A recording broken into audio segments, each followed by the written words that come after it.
Good morning friends. आपल्याला इंग्रजी वाचण्याच्या, लिहिण्याच्या आणि बोलण्याच्या दृष्टीने कॉन्सोनंट डायग्राफ्स ही संकल्पना माहीत आहे का? जर आपल्याला कॉन्सोनंट डायग्राफ्स ही संकल्पना माहिती असेल तर अतिशय उत्तम, योग्य आणि चांगले आहे. आणि जर माहिती नसेल तर मी तुम्हाला सांगणार आणि शिकवणार आहे. आता कॉन्सोनंट डायग्राफ्स म्हणजे काय लक्षात घ्या. कॉन्सोनंट डायग्राफ्समध्ये इंग्रजीतील दोन व्यंजने असतात. कोणतीही इंग्रजीमध्ये कोणतीही दोन व्यंजने असतात, पण ती दोन व्यंजने जर एकत्र आली तर ते दोन वेगवेगळे आवाज न काढता एक आवाज काढतात. म्हणजे दोन व्यंजने मिळून एक आवाज, जी अक्षरं इंग्रजीमध्ये काढतात त्याला इंग्रजीमध्ये कॉन्सोनंट डायग्राफ्स असे म्हणतात. राईट. तर बघा, लाल अक्षरामध्ये डाव्या बाजूला बघा, सी आणि एच. सी आणि एच हे दोघं काय आहेत? कॉन्सोनंट्स आहेत. मग आता इथं सी म्हणजे क आणि एच म्हणजे ह. क ह नाही. तर सी आणि एच ही दोन कॉन्सोनंट्स मिळून, दोन व्यंजने मिळून एक आवाज काढतात आणि तो आवाज म्हणजे च चमच्याचा. सी एच च. मग त्याच्यापासून शब्द काय आहेत बघा.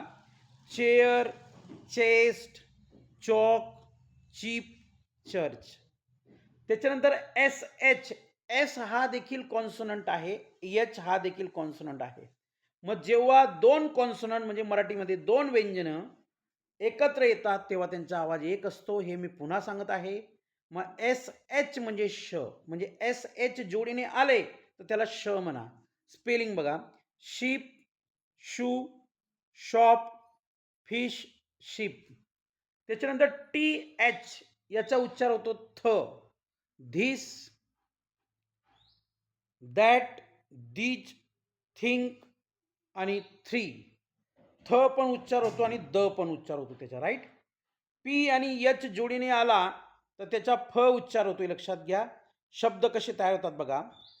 फोन, फोटो, एलिफंट, अल्फाबेट आणि पॅरेग्राफ.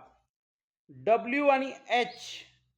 डब्ल्यू आणि एच जर जोडीने आला तर त्याचा उच्चार व होतो. व काय होतो? व. तर व्हॉट, व्हेन, वेअर, विच आणि व्हाईल. सी आणि के जोडीने आला तर क क म्हणू नका. क क, कारण सीचा उच्चार पण क होतो आणि केचा उच्चार पण क होतो. तर क क म्हणू नका. सी आणि के जर जोडीने आले तर त्याला क म्हणा. शब्द बघा. Clock, black, duck, lock, pack. त्याच्यानंतर एन आणि जी जर जोडीने आला तर त्याचा उच्चार बघा कसा होतो. King, ring, song, long, strong. N आणि के जोडीने आला तर त्याचा उच्चार कसा होतो बघा. Bank, ink, thank, sank, pink. Q आणि यू जोडीने आला तर त्याचा उच्चार होतो क्व. काय होतो? क्व. Queen, quick, quite, question, quite. W आणि आर जर जोडीने आला तर त्याचा उच्चार होतो र, फक्त र. Right, wrong, rap, wrist, wreck. Right. K आणि एन जर जोडीने आला तर त्याचा उच्चार न होतो, फक्त न. नी, नाईफ, नॉक, नो, नॉट. जी आणि एन जोडीने आला तर त्याचा उच्चार देखील न होतो बघा. Sign, design, signal, assign, reason. S आणि सी जर जोडीने आला, एस आणि सी, तर त्याचा उच्चार स्क होतो. काय होतो? स्क. Sky, skip, skin, skate, task. S आणि एम जर जोडीने आला तर त्याचा उच्चार स्म होतो. काय होतो? स्म. त्याचा उच्चार काय होतो? स्म. स्म. एस आणि एम म्हणजे काय? स्म.